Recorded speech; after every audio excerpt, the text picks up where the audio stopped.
अस्सलाम वालेकुम स्टूडेंट्स, कैसे हैं आप सब। उम्मीद करता हूँ खैरियत से होंगे और जमकर अपनी पढ़ाई कर रहे होंगे। This is doctor Abdul Kadir from the platform of the Tameer online. अच्छा बेटा, बोर्ड पर 3 हेडिंग्स लिखी हुई है। बेटा 3 हेडिंग्स को हम लोग पढ़ भी लेते हैं और समझ भी लेते हैं। और बेटा 3 में से एक हेडिंग जो है बेटा वो 2025 के लॉन्ग में आई है। अब सवाल किस तरीके से आया था वीडियो के एंड पे डिस्कस करते हैं। सबसे पहले हम लोग हेडिंग पढ़ लेते हैं। बेटा सबसे पहले कौन सी लिखी हुई है? Rest. A body is said to be in rest if it does not change its position with respect to its surrounding। अब इस डेफिनेशन में क्या लिखा हुआ है कि कोई भी बॉडी है, कोई भी ऑब्जेक्ट है, वो किस में है? रेस्ट में है, आराम कर रहा है। If it does not change its position, अगर वो अपनी पोजीशन को चेंज नहीं करता, किसके हिसाब से? सराउंडिंग के रिस्पेक्ट से, यानी सराउंडिंग के हिसाब से। जैसे कि मिसाल के तौर पर मेरे हाथ में भाई ये क्या है? ये मार्कर है, सही है ना। उसको कुछ सेकंड अब तक गुजर चुके हैं मेरे बोलने में भी, तो बेटा ये मार्कर कुछ सेकंड पहले भी इसी पोजीशन में था और कुछ सेकंड गुजरने के बाद भी ये मार्कर इसी पोजीशन में है, यानी इस मार्कर ने इस सराउंडिंग के हिसाब से अपनी पोजीशन को चेंज नहीं किया। तो ये मार्कर कौन से स्टेट में है? रेस्ट में। अब नेक्स्ट डेफिनेशन कौन सी है? Motion. A body is said to be in motion. कोई भी बॉडी है बेटा वो किस में होगी? मोशन में होगी। इफ, अगर it changes its position with respect to its surrounding, कोई भी बॉडी है वो किस में होगी? मोशन में होगी। अगर वो अपनी पोजीशन को क्या करती है? चेंज करती है। किसके हिसाब से? सराउंडिंग के हिसाब से। जैसे कि मिसाल के तौर पर ये मार्कर है, सही है ना। अब ये मार्कर देखो, ये अपनी पोजीशन क्या कर रहा है? चेंज कर रहा है। टाइम 0 पे कुछ सेकंड पहले मार्कर यहाँ पे था, फिर यहाँ पे आया, कुछ सेकंड बाद फिर यहाँ पे आ गया, सही है ना। ये मार्कर कंटिन्यूअसली अपनी पोजीशन को क्या कर रहा है? चेंज कर रहा है। तो बेटा ये सराउंडिंग के हिसाब से ये मार्कर अपनी पोजीशन को चेंज कर रहा है। कुछ सेकंड पहले यहाँ पे था, फिर यहाँ पे आया, फिर यहाँ पे आया। तो बेटा ये मार्कर किस में है? मोशन में है। अब बेटा rest and motions are relative states. बेटा याद रखिएगा कि रेस्ट और मोशन जो है ये दोनों क्या है? रिलेटिव स्टेट है। अब इससे क्या मुराद है? और बेटा जो बोर्ड में सवाल आया था वो कौन सा सवाल था? What do you mean by relative motion? Relative motion से क्या मुराद है? तो बेटा यहाँ पर ये जितना भी लिखा हुआ है वो बेटा सारा रिलेटिव मोशन के बारे में लिखा हुआ है। या तो rest and motion are relative state, ये सारी चीजें क्या है? एक ही है। अब क्या लिखा हुआ है उसे पढ़ लेते हैं। No body in the universe is in the state of absolute rest और मोशन। इस लाइन में ये लिखा हुआ है कि कोई भी बॉडी इस यूनिवर्स के अंदर, इस कायनात के अंदर एब्सोल्यूट रेस्ट और मोशन यानी 100% रेस्ट और मोशन में नहीं है, सही है। अब आगे क्या कहते हैं वो पढ़ लेते हैं। If a body is at rest with respect to some reference point, अगर कोई भी बॉडी है जो कि रेस्ट में किसी भी रेफरेंस पॉइंट के हवाले से, एट द सेम टाइम उसी वक्त it can also be in the state of motion with respect to some other reference. कहने का मकसद बेटा इस पूरे पैराग्राफ में ये है कि इस दुनिया में कोई भी बॉडी जो है, इस कायनात में कोई भी बॉडी जो है बेटा वो 100% रेस्ट और मोशन में नहीं।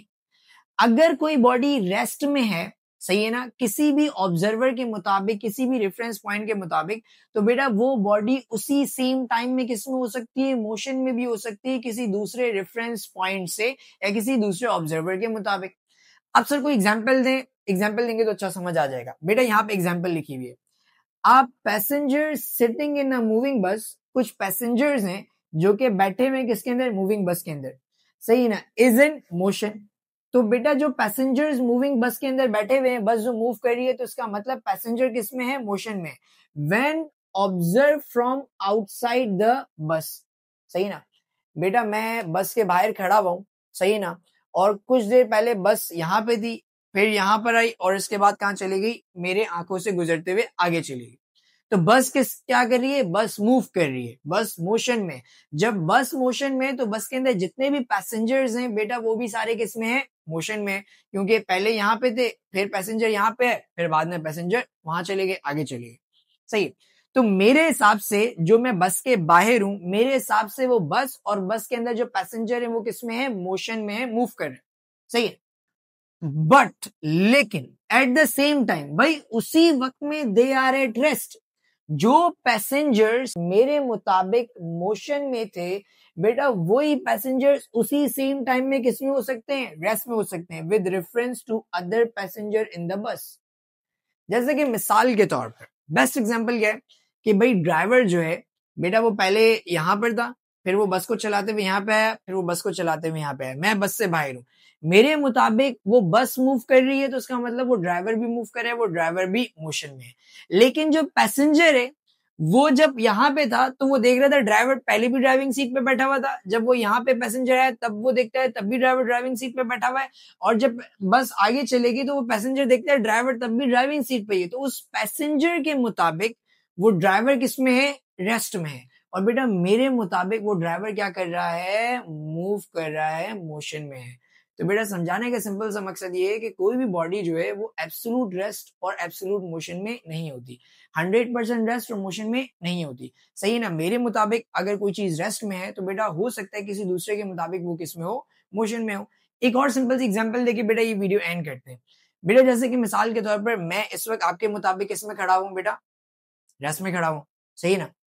लेकिन हमें पता है कि दुनिया क्या कर रही है, गोल घूम रही है, सही है ना? दुनिया अपने एक्सिस पे भी रोटेट कर रही है और सन के अराउंड भी रोटेट घूम रही है, सही है ना? अब कोई बंदा मार्स पे बैठा हुआ होगा तो वो मुझे देख रहा होगा, वो देख रहा होगा कि यार ये दुनिया घूम रही है तो इस दुनिया के अंदर जितने भी लोग हैं वो सारे के सारे किसमें, मोशन में, मूव कर रहे हैं। लेकिन आपके मुताबिक मैं किस में हूं, मैं रेस्ट में हूं। मैं पहले भी यहीं पे खड़ा हुआ था, कुछ सेकंड बाद में ही खड़ा हूं। लेकिन जो मार्स पे जो बंदा बैठा हुआ है वो मुझे ऑब्जर्व कर रहा होगा, वो कहेगा कि दुनिया घूम रही है, पहले कदीर यहाँ पे था, अब कदीर यहाँ पे आया, अब कदीर यहाँ पे चला गया। तो उसके मुताबिक मैं मोशन में हूँ, लेकिन आपके मुताबिक किस में हूँ, मैं रेस्ट में हूँ। बेटा यहाँ पे ये वीडियो एंड होती है। उम्मीद करता हूँ आपको ये वीडियो बहुत अच्छे से समझ आई होगी। और बेटा ये लॉन्ग, बेटा ये इसी एग्जांपल के साथ बेटा ये आप लोग अगर अपने पास लिख लेते हैं तो आप बहुत अच्छे मार्क्स गेट कर सकते हैं। बेटा नेक्स्ट वीडियो तक के लिए अल्लाह हाफिज, अपना बहुत सारा ख्याल रखिएगा।